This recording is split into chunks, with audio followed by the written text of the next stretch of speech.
140 evening ന്യൂസിലേക്ക് സ്വാഗതം. ആദ്യം പ്രധാന വാർത്തകൾ.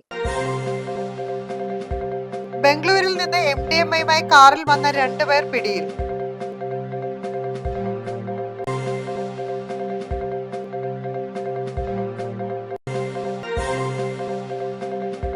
കൊല്ലം പാരിപ്പള്ളിയിൽ ദേശീയപാതയുടെ വൻമതിൽ പുറത്തേക്ക് തള്ളിയ നിലയിൽ.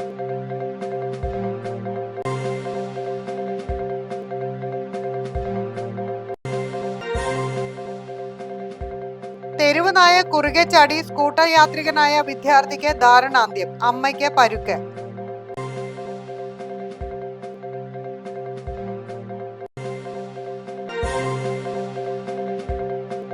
DK ശിവകുമാർ മന്ത്രിസഭയിൽ പൊട്ടിത്തെറി തുടരുന്നു. ഒരു മന്ത്രി കൂടി രാജിവെച്ചു.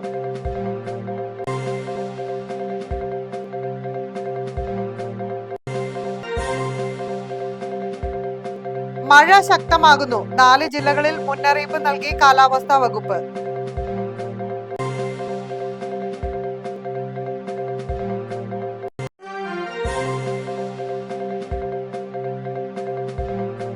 ബംഗളൂരിൽ നിന്ന് MDMAയുമായി കാറിൽ വന്ന 2 പേർ പിടിയിൽ. അതിമാരക ലഹരിമരുന്നായ MDMAയുമായി 2 പേർ പിടിയിലായി. ഓപ്പറേഷൻ തൂഫാന്റെ ഭാഗമായി കോഴിക്കോട് നടത്തിയ തിരച്ചിലിലാണ് ലഹരിമരുന്ന് കണ്ടെത്തിയത്.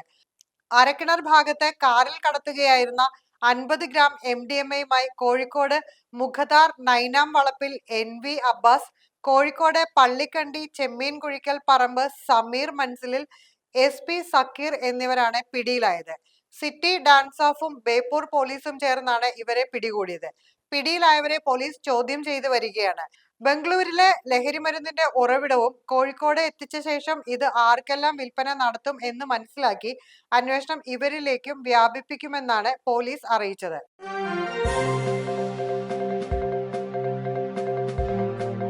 കൊല്ലത്തെ പാരിപ്പള്ളിയിൽ ദേശീയപാതയുടെ വൻമതിൽ പുറത്തേക്ക് തള്ളിയ നിലയിൽ കണ്ടെത്തി. മേൽപാതയിലെ വെള്ളം ഒഴുകി പോകുന്നതിന് 30 അടിയോളം ഉയരത്തിൽ നിന്ന് സ്ഥാപിച്ച പൈപ്പുകൾ വളഞ്ഞു നിൽക്കുന്നതായും കണ്ടെത്തി. ഇതോടെ ദേശീയപാത നിർമ്മാണത്തിലെ അപാകത വീണ്ടും ആശങ്കയിലായിരിക്കുകയാണ്.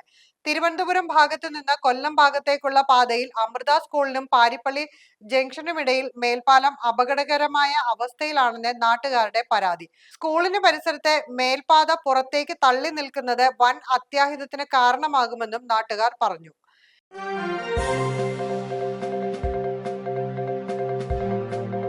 തെരുവ് നായ സ്കൂട്ടറിന് കുറുകെ ചാടിയുണ്ടായ അപകടത്തിൽ യുവാവിന് ദാരുണാന്ത്യം. കോഴിക്കോട് ഇരിങ്ങല്ലൂർ സ്വദേശിയും തിരുവനന്തപുരം തുമ്പ VSSലെ ഗവേഷണ വിദ്യാർത്ഥിയുമായ അതുൽ ആണ് മരിച്ചത്. ഒപ്പമുണ്ടായിരുന്ന അമ്മ ജിഷയ്ക്ക് അപകടത്തിൽ പരിക്കേറ്റു.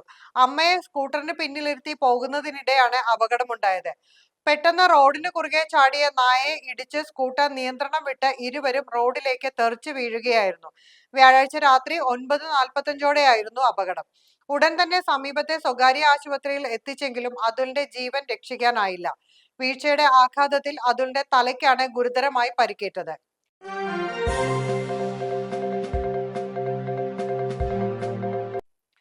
DK ശിവകുമാർ മന്ത്രിസഭയിൽ പൊട്ടിത്തെറി തുടരുന്നു. ഒരു മന്ത്രി കൂടി രാജിവെച്ചു. കർണാടകയിൽ DK ശിവകുമാർ മന്ത്രിസഭ അധികാരമേറ്റ് 2 ദിവസത്തിനകം തന്നെ പൊട്ടിത്തെറി. മന്ത്രിമാരുടെ വകുപ്പ് വിഭജനത്തിൽ അതൃപ്തി അറിയിച്ച് KH മുനിയപ്പ കൂടി രംഗത്തെത്തിയതോടെ തർക്കം രൂക്ഷമായി.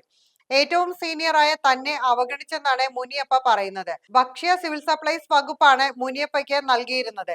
എന്നാൽ സീനിയോറിറ്റി പരിഗണിച്ചുള്ള വകുപ്പ് വേണമെന്നാണ് മുനിയപ്പയുടെ ആവശ്യം. നേരത്തെ മന്ത്രി രാമലിംഗ റെഡ്ഡി രാജിവെച്ചിരുന്നു. ബംഗളൂരു നഗരവികസന വകുപ്പ് നൽകാത്തതിൽ പ്രതിഷേധിച്ചായിരുന്നു രാജി.